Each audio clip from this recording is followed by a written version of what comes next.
The smell of chlorine still makes my stomach turn. 24 years ago, I stood on that Olympic trial platform, my entire future balanced on the edge of a diving board.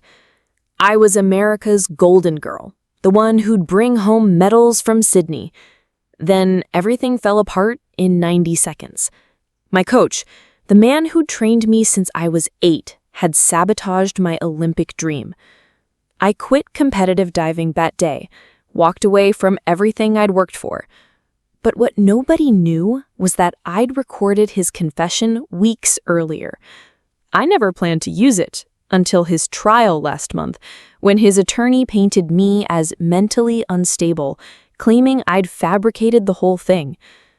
I watched from the witness stand as the prosecutor played my recording, and Coach Wilson's face crumbled in real time. The man who destroyed my athletic career now faces prison time for what he did to dozens of young athletes. This is how I lost everything I thought mattered and found something I never knew I needed. I grew up in Annapolis, Maryland, where water wasn't just recreation, it was a way of life. My father was a Navy commander, stern but fair, who believed discipline was the foundation of success. My mother, a former competitive swimmer herself, recognized my natural talent in the water before I could even form complete sentences. "Allison has the build for diving," she'd tell anyone who would listen at neighborhood barbecues and 4th of July celebrations. By age 8, I was training with Coach Wilson at the prestigious Mid-Atlantic Aquatic Club. My childhood became a blur of early mornings, chlorine-soaked hair, and weekend competitions across the eastern seaboard. While other kids had sleepovers and went to the mall, I had training camps and ice baths. The Montgomery County Junior Championships, the Virginia State Finals, these were my childhood milestones. My older brother Jake resented the attention my diving received. "The whole family revolves around Allie's practices," he'd complain during Thanksgiving dinner, while our grandparents from Boston nodded sympathetically. Meanwhile, my younger sister Bethany became my biggest cheerleader, collecting newspaper clippings of my achievements in a scrapbook with "Future Olympian" emblazoned on the cover. The first time Coach Wilson humiliated me remains seared into my memory. I was 11, attempting a back 2.5 somersault. I'd been struggling with it for weeks. During a Saturday morning practice session with parents watching from the observation deck, I balked mid-approach.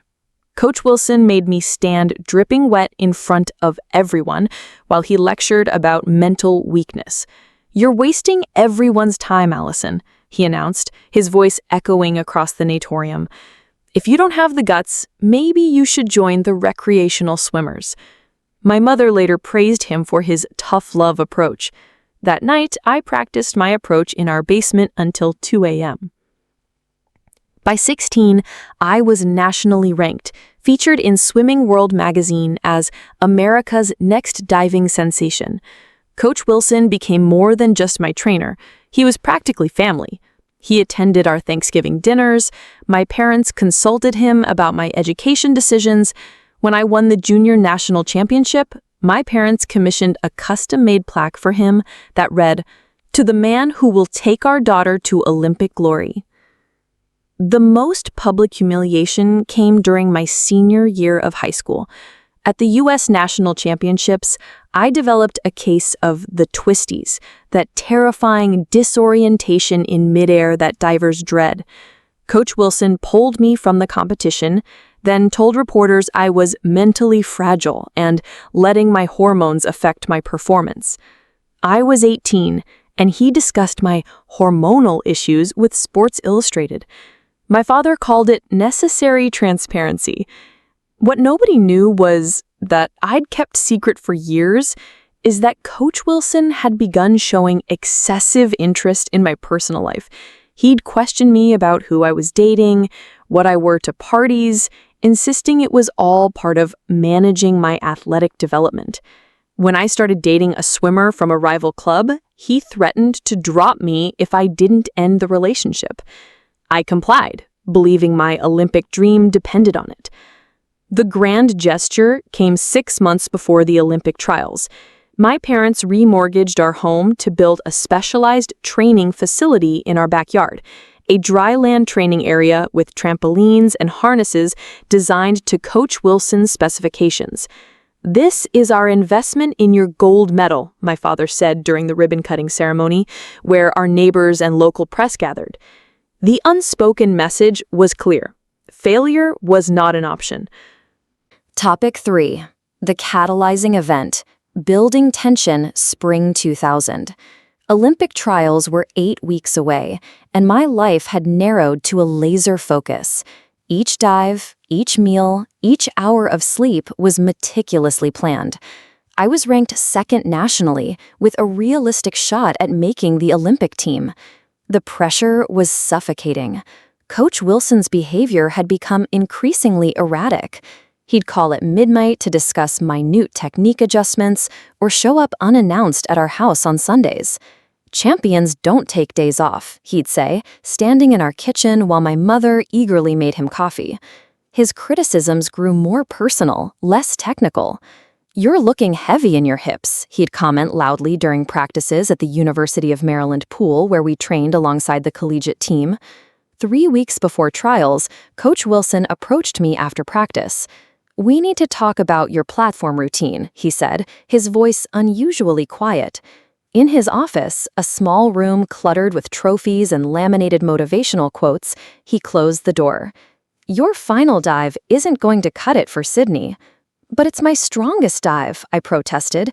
The reverse 3.5 somersault had become my signature, the one that had earned me my highest scores at nationals.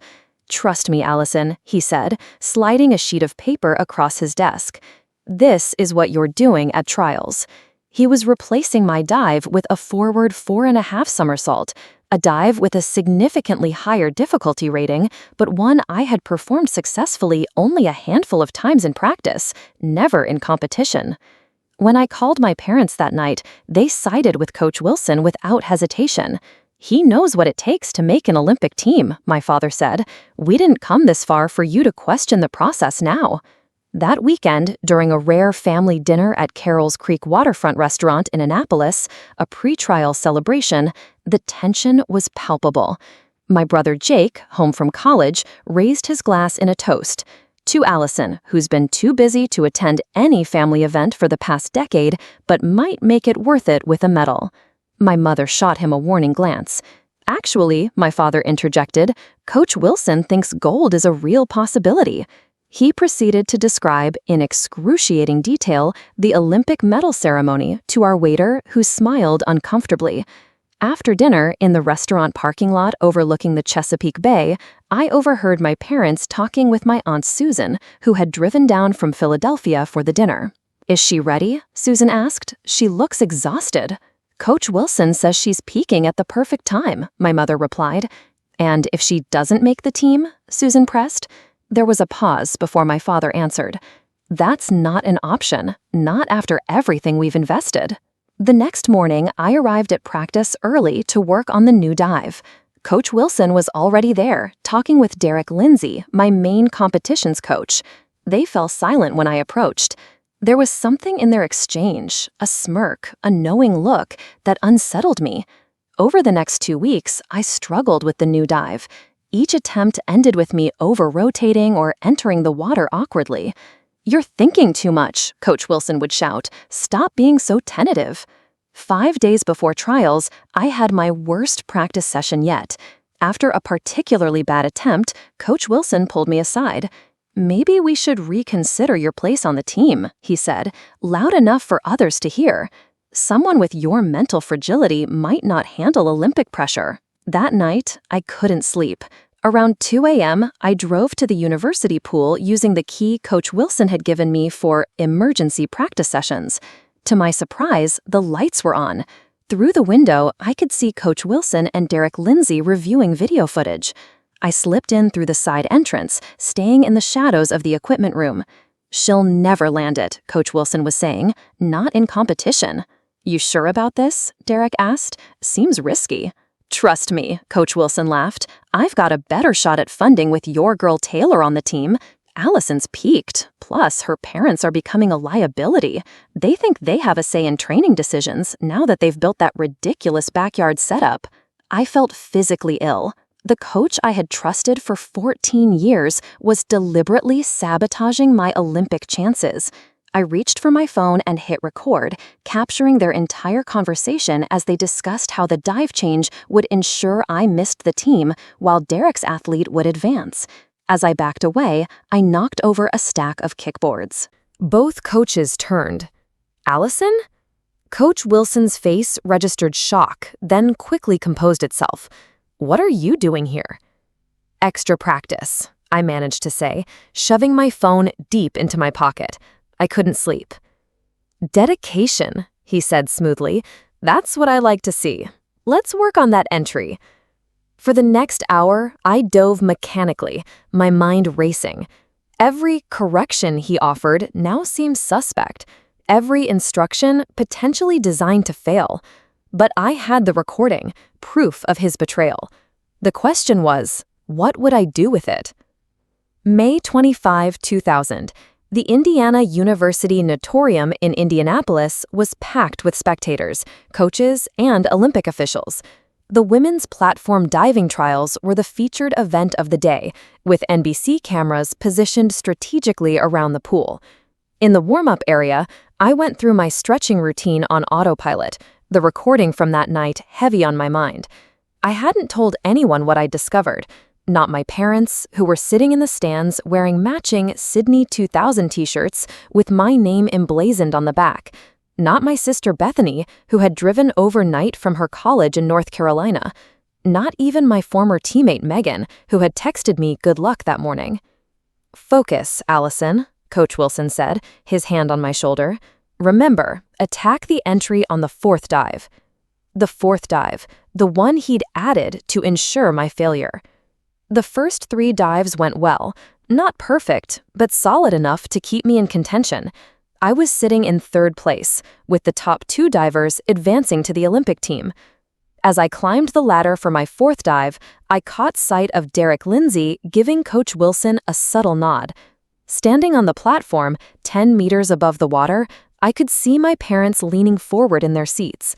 My father was filming with our bulky camcorder. The announcer's voice echoed through the natatorium. Allison Reeves, performing a forward 4.5 somersault in pike position, degree of difficulty 3.7. In that moment, staring down at the water, everything became crystal clear. 14 years of my life dedicated to a dream that was being deliberately sabotaged, a coach who had betrayed my trust, parents who had prioritized medals over my well-being. I took 3 steps back, then forward, and stopped. The crowd murmured. I stepped back again, took a deep breath, and walked to the edge of the platform. Allison appears to be having some difficulty, the announcer said. Coach Wilson was now standing, his face a mask of concern that I now recognized as completely false. He made a calm down gesture with his hands. I looked directly at the NBC camera and spoke clearly. I'm performing a reverse 3.5 somersault, my original dive. The head judge stood up, clearly confused. Coach Wilson was now frantically signaling to the officials. I heard my father's voice from the stands. Allison, what are you doing? I executed the dive, my dive, perfectly. The entry was clean, with minimal splash. As I surfaced, the crowd was applauding, but the judges' table was in chaos. Coach Wilson was arguing with the head judge, pointing at the dive sheets. When I climbed out of the pool, he grabbed my arm. What the hell was that? He hissed. The dive I should have been doing all along, I replied, loud enough for nearby competitors to hear. You've just disqualified yourself, he said, his face red with anger. That dive wasn't on your sheet. I know exactly what you did, I said, my voice shaking but clear. I have it on tape, you and Derek planning to sabotage my chances. His face went pale. You're confused, Allison. The pressure is getting to you. My parents had now made their way poolside, my father demanding explanations from officials. Camera crews were closing in, sensing drama beyond the usual sports narrative. "You changed my dive to make sure I'd fail," I announced, my voice carrying across the suddenly quiet pool deck.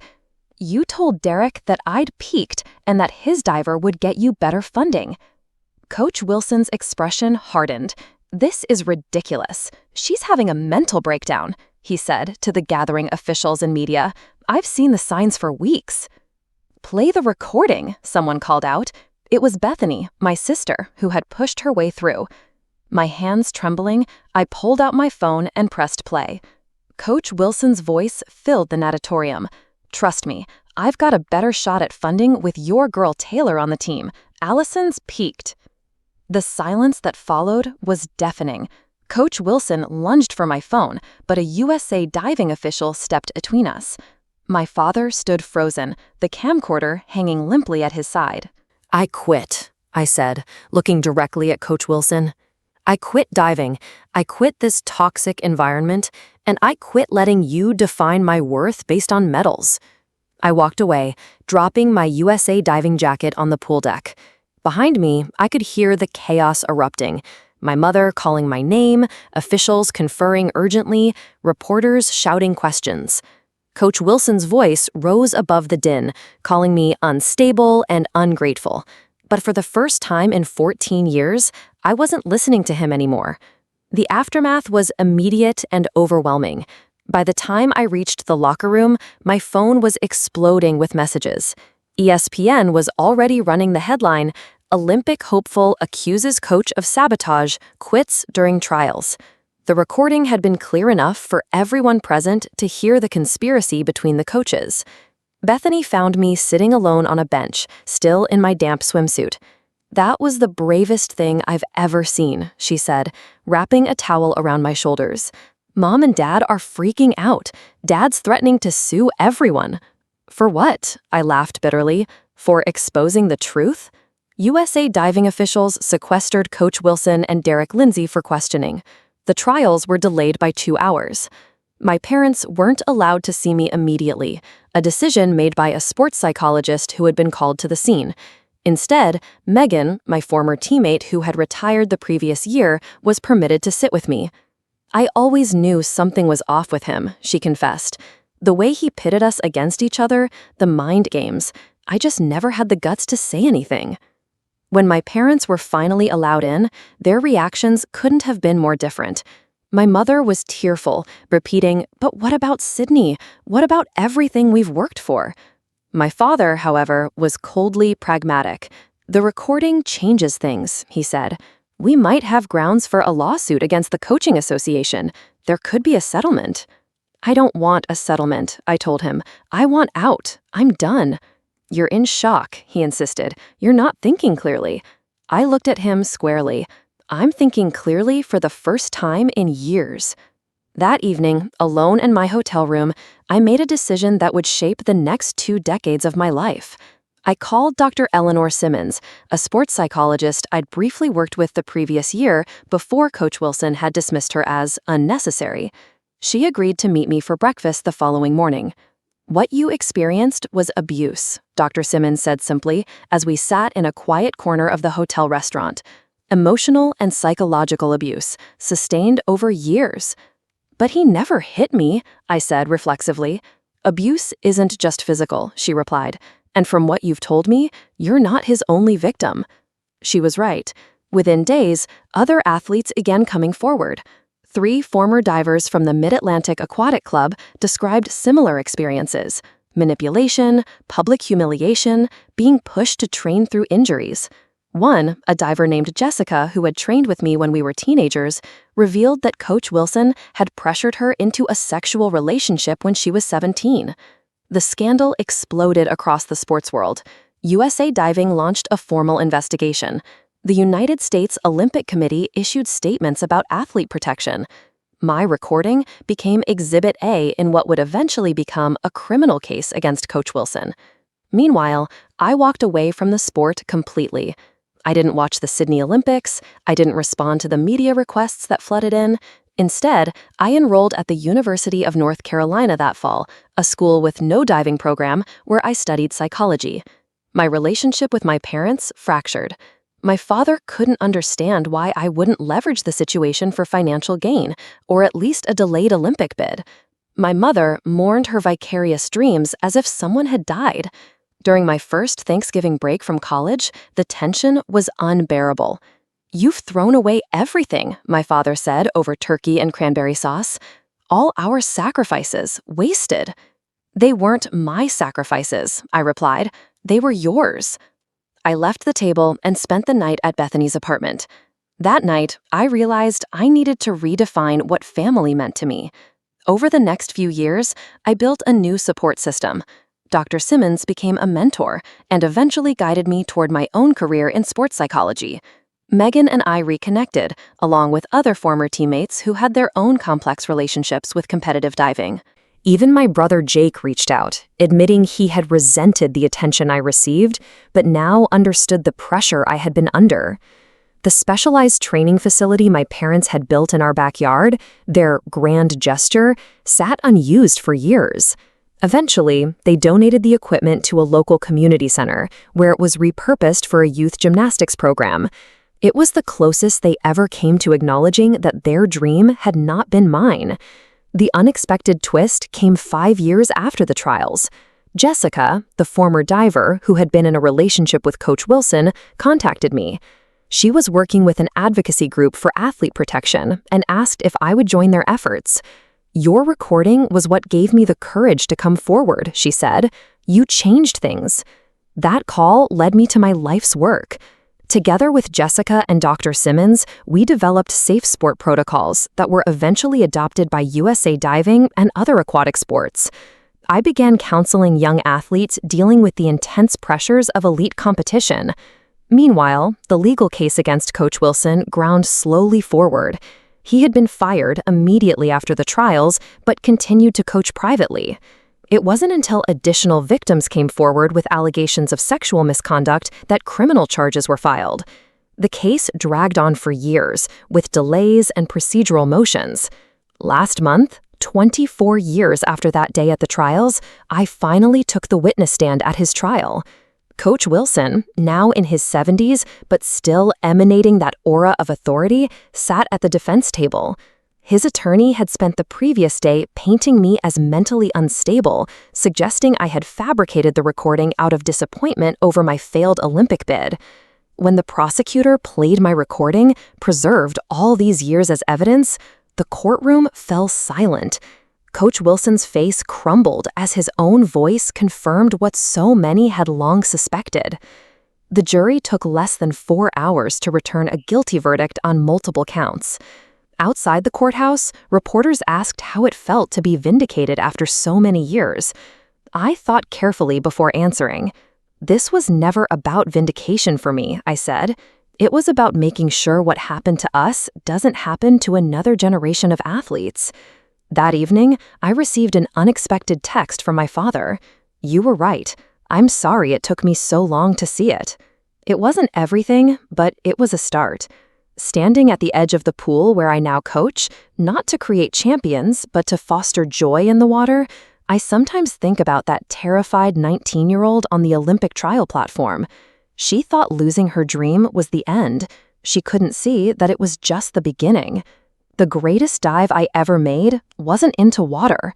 It was into the truth. That leap taught me that real strength isn't about medals or approval. It's about standing up for yourself even when everyone expects you to fall. If you're trapped in someone else's dream for your life, know that you have the right to walk away.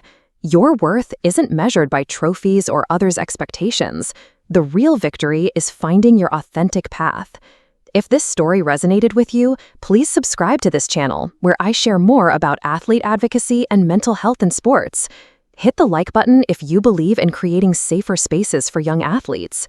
Remember, sometimes the bravest thing you can do is walk away from what's hurting you and toward what will heal you.